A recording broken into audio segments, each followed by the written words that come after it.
खुदावन की शुक्रगुजारी करूंगा और जो मेरे खुदावन ने मेरे लाइफ में जो काम किया, और ये मेरे लिए बहुत बड़ा मौजूदा है। और मेरा ईमान है जो भी कोई भाई बहन इसे सुनेगा वो भी खुदावन पे ईमान लेके आएगा। Hallelujah, praise the Lord, praise the ये लॉर्ड। 2016 की बात है जब खुदावन ने मुझे चुना और मैं चर्च फर्स्ट टाइम गया। और मेरी पत्नी अन्नू की मम्मी को ये हमारी जो टंग होती है, टंग इधर से इसकी जुबान में आग लगी रहती थी पूरी, मतलब ये बोलती थी कि मेरी जुबान में आग लगी है। राइट। इसको नींद नहीं आती थी, पूरी पूरी रात जगती थी ये और हमें सोने नहीं देती थी।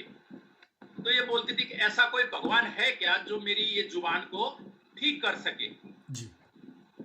और मैं जैसे खुदावन ने मुझे चुना, मेरी भी बहुत बड़ी गवाही है। मुझे जॉन्डिस हो गया था इतना कि मेरी मतलब बहुत कंडीशन खराब थी। राइट। मुझे भी खुदावन ने शिफा दी। और जैसे हम चर्च जाने लग गए तो अनु की मम्मी ये बोलती थी कि ऐसा कोई भगवान है क्या जो मेरी जुबान को ठीक कर सके, और ऐसा ये कहती थी। और हम हॉस्पिटल गए अनु की मम्मी को लेके, और डॉक्टर ने क्या बोला कि टंग की चमड़ी कटिंग करके और हमें और लैब में भेजनी पड़ेगी और तब हम बता पाएंगे कि इसमें क्या तकलीफ है। तो अनु की मम्मी ने मना कर दिया कि मैं ऐसा नहीं कर सकती। ओके। तो वो डर गए होंगे, पता नहीं क्या होगा। जी, डर भी गए या भाई हम ऐसा नहीं करवाएंगे। सही। हम घर पे आ गए। उसके बाद में जैसे हम चर्च जाते थे तो मुझे तो खुदावन ने चंगाई दी जॉन्डिस से, लेकिन जितने दिन हम चर्च गए, चर्च जाते थे रेगुलर, तो अनु की मम्मी को और हमें ये पता नहीं चला कि उसकी टंग कब खुदावन ने ठीक की। और ये महीने 2-3 महीने 4 महीने के बाद में ये मुझे बताती है कि मेरी जुबान में आग लगती थी, वो ठीक हो गई। राइट। तो ये खुदावन का बहुत बड़ा मेरे जीवन में मौजूदा है। और खुदावन का शुक्र करते हैं हम कि ऐसी तकलीफें खुदावन ठीक करता है जो डॉक्टर के समझ में नहीं आती, जो हमारे खुदा ही उसको कर सकते हैं। हालेलुया। मेरी ये छोटी सी गवाही है और मुझे छोटी नहीं लगती, मुझे बहुत बड़ी मेरी जीवन में गवाही लगती है। नहीं, गवाही छोटी कोई नहीं होती। गवाहियां जो है वो चाहे छोटा सा काम हो। के बाद में ओके जी जी जी। भाई सफी आपको मौका देते हैं। मैं जैसे जिक्र कर रहा था कि देखें आज का जो दौर है, हर इंसान के पास, जैसे मैंने बताया कि टेलीफोन है, और ज्यादा वक्त अगर देखा जाए तो इंसान ना आजकल ज्यादा वक्त जो है वो टेलीफोन पर गुजारता है ना। हर शख्स के हाथ में टेलीफोन होता है, और चर्च में तो शायद हफ्ते में एक बार जाते हैं और फिर हम मिलते हैं। लेकिन इस टेलीफोन के जरिए से पता नहीं हम हर रोज कितने लोगों तक पहुंच सकते हैं, और पहुंचते भी हैं, इन टच भी रहते हैं। कई दफा मैं स्वीडन में बात कर रहा हूं, कभी इंग्लैंड में बात कर रहे हैं, कभी स्पेन में कर रहे हैं, कभी इटली में बात कर रहे हैं, कभी पाकिस्तान, कभी इंडिया। यानी कि स्काइप के अलावा भी बहुत सारे ऐसे कांटेक्ट हैं जिनके साथ कांटेक्ट होता है। तो ये एक बहुत ही, मैं कहूंगा कि खुदा का शुक्र है कि इस टेक्नोलॉजी के जरिए से हम दूसरों तक आसानी के साथ पहुंच सकते हैं। तो क्यों नहीं हम इस टेक्नोलॉजी को सही तरीके से इस्तेमाल करें, यानी कि सही तरीके से एक खास मकसद जो है, हम उस मकसद को सामने रखकर तो इस टेक्नोलॉजी से फायदा उठाएं। एक हवाला मैं पढ़ता हूं, और आप कहेंगे कि हवाला हम नहीं पढ़ा। खुदावन के कलाम के अंदर बहुत सारे शुक्रगुजारी के बारे में हवाले हैं। ये मेरे साथ निकालिएगा, पहला तवारीख और उसका 16 बाब और उसकी 34 वर्स 34। पहला तवारीख उसका 16 बाब और उसकी 34 आयत में लिखा है, खुदावंद का शुक्र करो इसलिए कि वो नेक है, क्योंकि उसकी शफकत अबदी है। उसका शुक्र करो कि वो नेक है, और उसकी मेहरबानी, उसका प्यार, उसकी मोहब्बत अबदी है। हमेशा तक वो हमारे साथ प्यार और मोहब्बत के साथ पेश आता है। नेक से मुराद आप सब अच्छी तरीके से समझते हैं कि कौन नेक होता है और कौन कितनी देर तक के लिए नेकी करता है और फिर वो अपना काम हो जाता है और फिर वो चला जाता है। लेकिन हमारा खुदा जो है इतना नेक है कि उसके साथ हम जितना मर्जी सलूक कर लें वो फिर भी अपनी नेकी करने से बाज नहीं आता। सो हम खुदावंद का शुक्र करते हैं कि हमारा खुदावंद जो है वो बड़ा मेहरबान है और शफकत में गनी है। बाजी सफ़िया से मेरी दरख्वास्त होगी कि बाजी सफ़िया आप प्लीज अपने माइक को अनम्यूट करें। मैं दूसरों को भी चाहता हूं कि आप भी 6 बजे तक आपके साथ हूँ, फिर हमारी इबादत दूसरी लग रही है जी। आधा घंटा है, आज आधा घंटा है।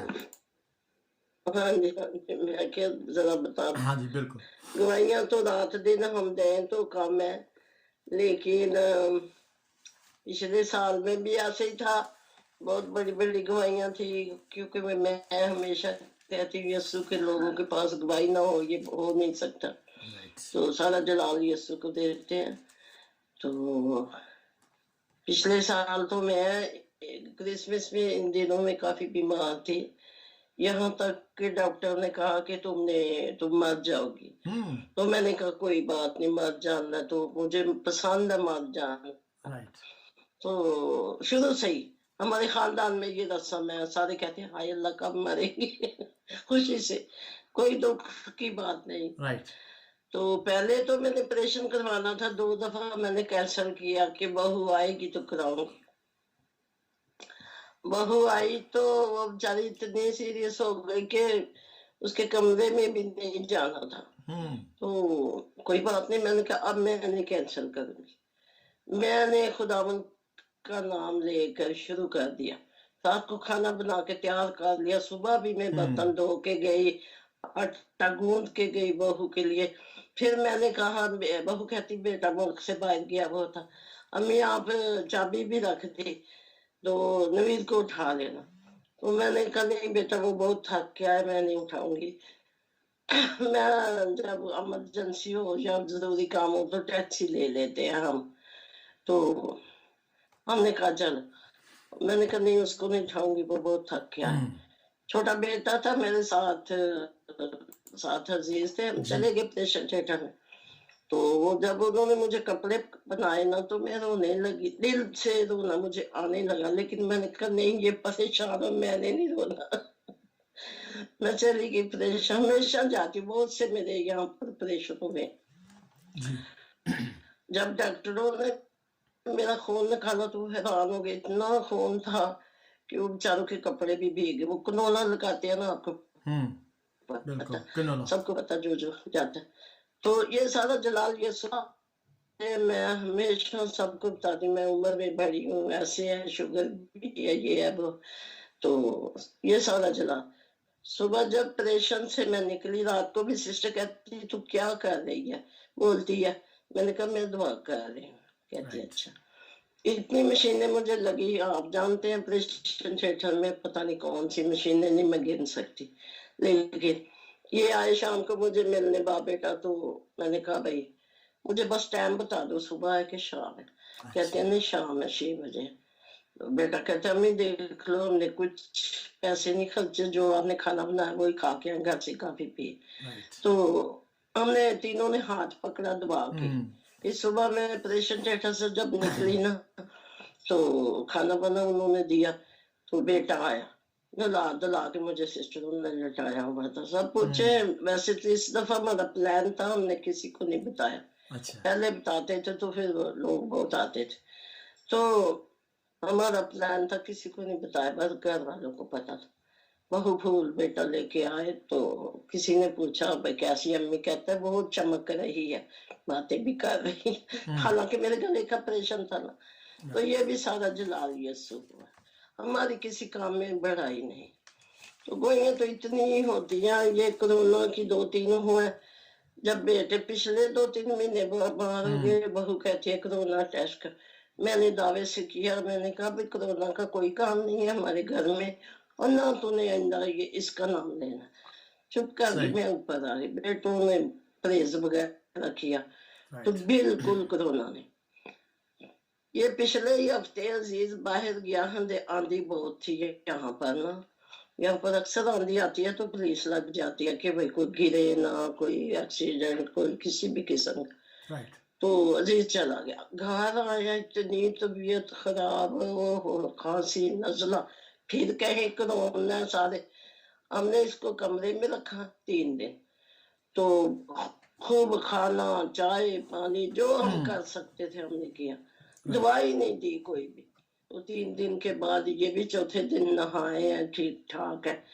तो ये होता है कि ईमान में खड़े रहो तो यीशु हमारे साथ होता है। तो सारा जलाल यीशु को देते हैं, गवाहियां तो जितनी आमीन। देते रहो, मुझे भूल भी जाते कोई हैं। बात नहीं, फिर मौका देंगे, तो फिर किसी मौका। और को मौका देते हैं। बहुत बहुत शुक्रिया। ये सारा जलाल मेरे यीशु को, कोरोना जी में जितनी हेल्प की है खुदावंद ने, हम गिन नहीं सकते। बहुत बड़ी बड़ी नेमतें दी हैं, बिल्कुल खुदावंद बिल्कुल। को जलाल। आमीन आमीन। भाई सफिया बहुत बहुत शुक्रिया। खुदावंद तानू बरकत से तंदुरुस्ती अता करे ते होर ज्यादा ईमान दी मजबूती अता करे ते तुसी खुदावंद दे च वधदे जाओ, तरक्की करदे जाओ। मैं एक छोटा जिहा हवाला तुहाडे लई पढ़ना चाहांगा। इफसियों दा खत ओहदा 5 बाब ते ओहदी 18 आयत च लिखिया है, और शराब में मतवाले ना बनो क्योंकि इससे बदचलनी वाक़या होती है, बल्कि रूह से मामूर होते जाओ और आपस में मज़ामीर और गीत और रूहानी गज़लें गाया करो और दिल से खुदावंद के लिए गाते और बजाते रहा करो।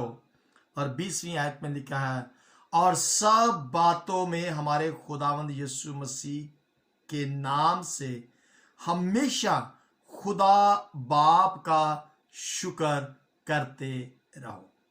हमेशा खुदा बाप का शुक्र करते रहो। अब ये शुक्रगुजारी को अदा करना है। जरूरी नहीं है कि आप शुक्रगुजारी को अदा कलाम सुनाकर करें, आप गीत गाकर भी उसकी शुक्रगुजारी कर सकते हैं। आप जरूर गीत गाएं, उसकी प्रस्तश करें और उस छोटे से ब्लॉग को बनाएं, गीत गाकर जैसी भी आवाज है, और उसको शेयर करें। वॉइस ऑफ गॉड के पेज पर शेयर करें, मुझे भेजें, मैं उसको वॉइस ऑफ गॉड के यूट्यूब पर शेयर करूंगा। आप जरूर खुदा की शुक्रगुजारी को शेयर करें। हम कंप्लेन्स को तो शेयर करते हैं ना, जितनी भी कंप्लेन्स होती हैं हम उनको शेयर करते हैं, जी मेरे साथ ये हो गया ये हो गया। हम उसकी शुक्रगुजारी को भी शेयर करके देखें, गीत गाकर साज बजाकर आप शेयर करें उसकी शुक्रगुजारी को, और ये देखिएगा आपकी जिंदगी को तब्दील कर देगा। और लिखा है कि हर बात में, ये बड़ी मुझे अच्छी ये 20वीं आयत लगी है, कि सब बातों में हमारे खुदावंद यीशु मसीह के नाम से हमेशा खुदा बाप का, सब बातों में। अब इसके अंदर कोई छुपी हुई बात नहीं है। कितनी बातें हैं, कितनी चीजें हमारी जिंदगी के अंदर हम जिसका शेयर कर सकते हैं, बहुत सारी। अपने बीवी का, बच्चों का, बहन भाइयों का, अपनी तालीम का, कारोबार का, सांस का, जिंदगी का, तंदुरुस्ती का, कितनी चीजें हैं। छोटे छोटे से 5-5 मिनट का ब्लॉग बनाए, उसको शेयर करें यूट्यूब पर। कोशिश कीजिएगा, देखें आपकी जिंदगी से कंप्लेंट्स खत्म हो जाएगी और आपकी जिंदगी तब्दील शुक्रगुजारी। भाई रियाज से मेरी दरखास्त होगी वो अपनी टेस्टमोनी को शेयर करें। और उसके बाद कैन आई टेस्ट, सिस्टर जेबा ने लिखा वो टेस्टमोनी शेयर करना चाहते हैं जी। भाई रियाज, मैं इसको 1 मिनट जरा बंद कर लूँ और रिकॉर्डिंग को फिर मैं एक छोटी छोटी रिकॉर्डिंग जो है उसको मैं चला रहा हूँ ताकि वो यूट्यूब पर